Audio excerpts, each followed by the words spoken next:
On 18th of May, something unusual happened on the high stretches of Mount Everest, in a zone which is commonly called death zone by climbers. A Malaysian man was found shivering.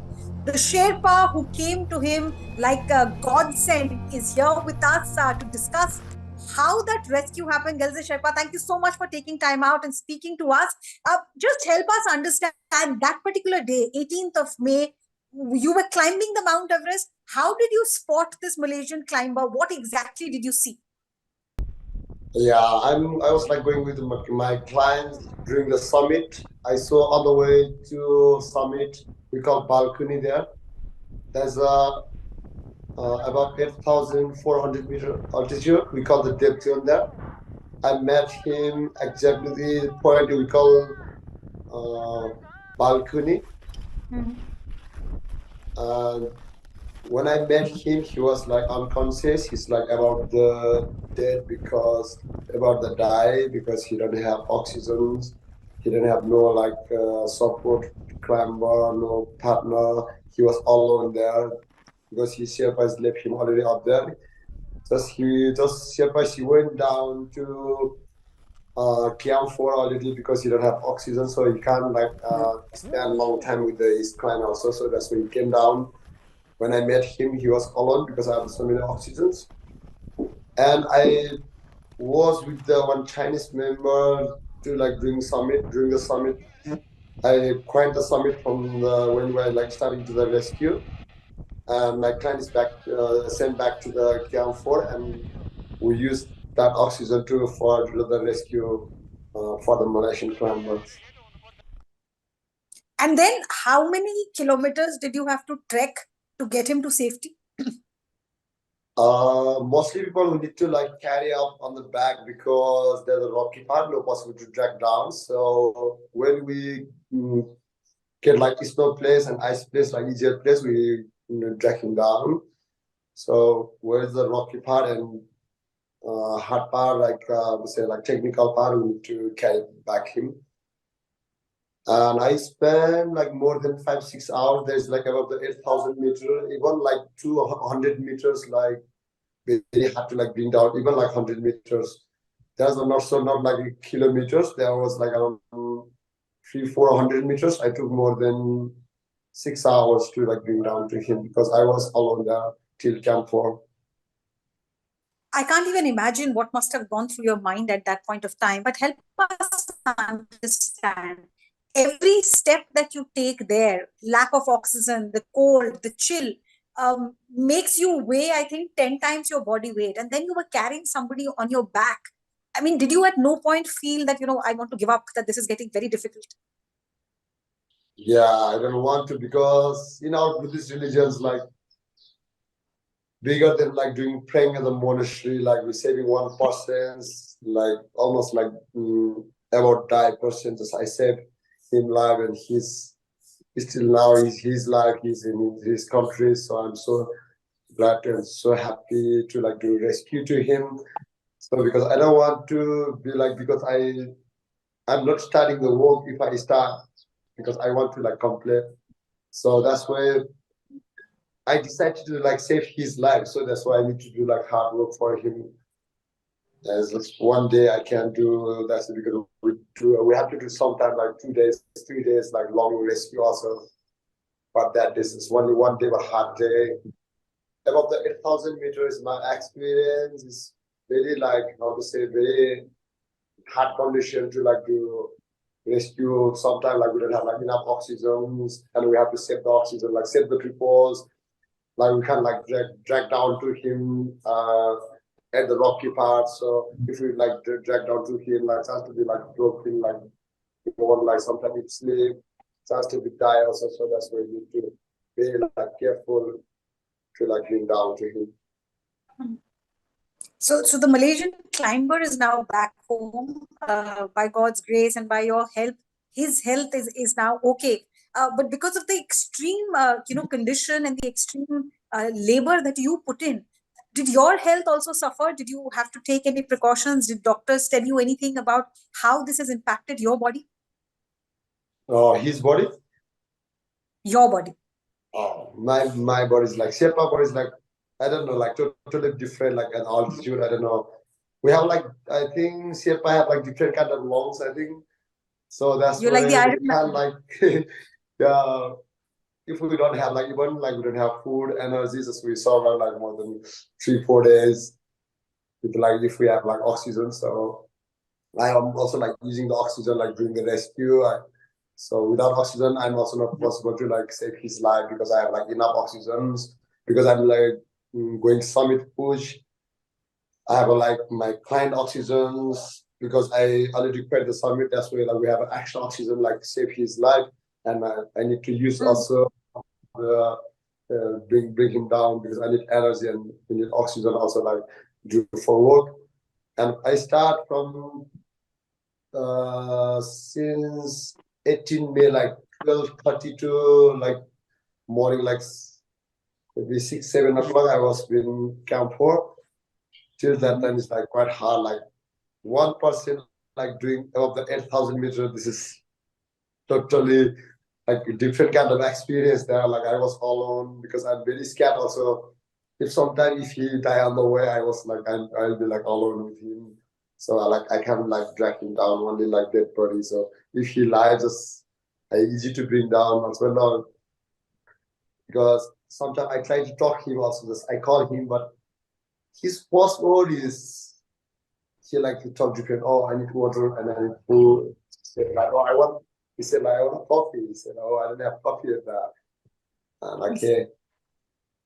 And when I bring down to C4 and he speak with me just a little bit, not so much. And I asked him, do you know me? He said, oh, I know you. You are culture.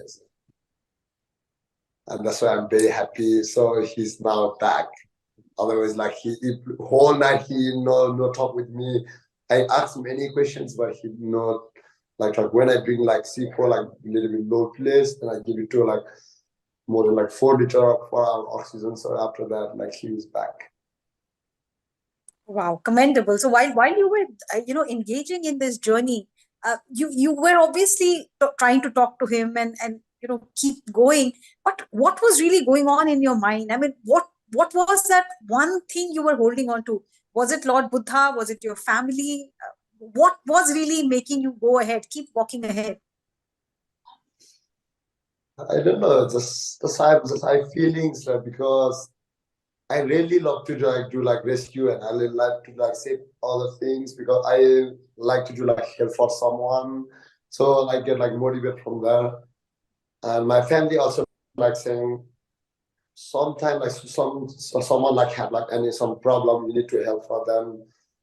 Like my family like so like doing service all the time like this. So that's where I like to like save the people. I like to bring the people like do the rescue and for help other people is my how to say it's like my passions. Yeah. Did your client also support you? Because you were accompanying your client and suddenly you had to divert your energy to this rescue. So, how did that conversation happen between your client and you? My client he not understand English. Even he don't know what is the rescue. I say, oh, I'm doing rescue to him. He was super angry with me. Hmm. During the summit, he like spent so much money for the climbing. So that's why he don't want to back to Sipo. We already tried one day before also. We back same place. And second day also we went there and I said like we need to back. And he was super angry. And he said, I need to do rescue. Like he didn't say that passions that Malaysian climber on trouble, right? And I bring to him next to him, I need to bring this one. Just I did like this. I'm like, oh, I need to bring this one is down. And after that he understand. Otherwise he don't know like what is the rescue means. Because Hmm. Chinese Hmm. people like very like less people speaking English, so you don't understand English. And very hard to explain to him. And after that, if he stay with me and I need to look after him, and we need to like use more oxygen if he went Hmm. himself, and we get like more safe oxygen. So that's why he went down himself, and he let me and uh, Malaysian climber, and I give his oxygen to like Malaysian climber, and we bring down to him. he also But like yeah, we are seeing the pictures and video of that dramatic rescue. You carrying the Malaysian climber in a sleeping bag, so that must have taken a lot of effort as well. Packing him up properly, ensuring that he remains warm, and that lugging him onto your back all alone. You must have really got all your strength together, mental and physical, at that moment. Can you recall exactly what all you did? yeah, when I bring like C4, like C4 is like little bit like lower place. Till Hmm. C4 is very hard to like bring down to him. After C4 is I met one of my friends, his name is Nepali Sherpa. He also like helped me. He's my rescue partner from the C4 to down C3. Just we packed him in the like sleeping mats because sometimes we need to like drag down to him. So that's where if we're not packing the sleeping mat, and if we drag down like dangerous for him also, that's where we packed it properly. I know like about the rescue, like how to pack the patients and how to how to bring down. I got like training since 2000, 2015 because I was a Kumba school doctor that like I did rescue training with like KCC. My I want to like remind my teachers is like Sherpa here teach me like how to pack the peoples, like how to bring down and how to do like save people, how to do save rescue. He teach us. So that's why for me also like easy to do those things like packing. Otherwise, at that altitude, very hard to think about that, like how to pack. Sometimes if I did mistake, only if I did like one mistake not, and when you like drag down, sometimes sounds to be like dangerous to like go like fall down. What is the death zone really? Why is it called the death zone? How is it different from the rest of Mount Everest? We call when we like crossing 8,000, we call the death zone. It's like above the 8,000 meters, we call it death zone. There's like somewhere we're using oxygens. For the Sherpas, okay, like for the climb, I saw many times when finished oxygens above the 8,000 meters, no oxygen, like no chance to life. So that's why we also call dead zone. Above the 8,000 meters, like so many people dead. This year also many people, someone lost, someone dead. So from a long time, like many years ago, also so many people die above the like 8,000 meter, and that's why people call like dead zone there. Even like sometimes we see people like during the rescue, they are died like above the 8,000 meters. Sometimes like some people like if he see him like on trouble, they can't do like rescue for him like above the 8,000 meter.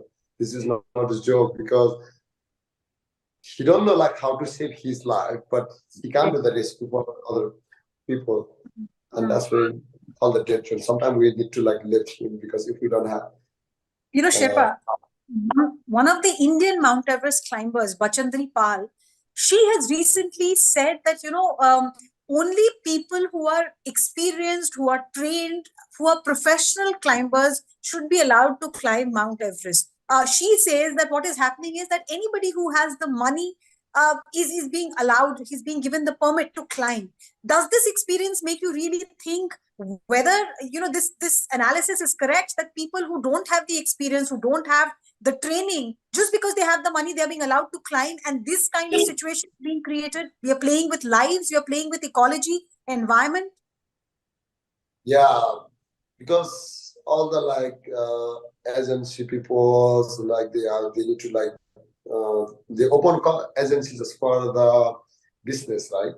So that's where they like took like any clients, but even at least they need to like suggest for the clients they want to like climb above the 8,000 meter. At least they need to do like basic training and how to use oxygen. What is the oxygen means, and how long one bottle of oxygen, how long we can use, and how long like possible to use one bottle of oxygen. We need to like calculate oxygens. We need to learn about that.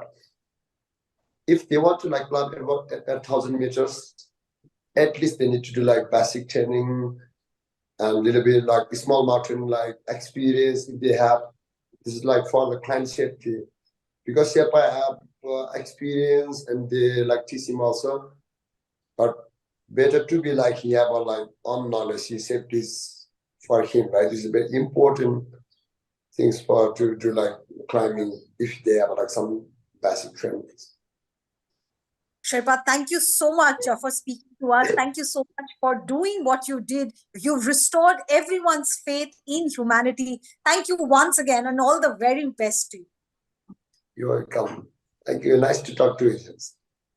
Thank you.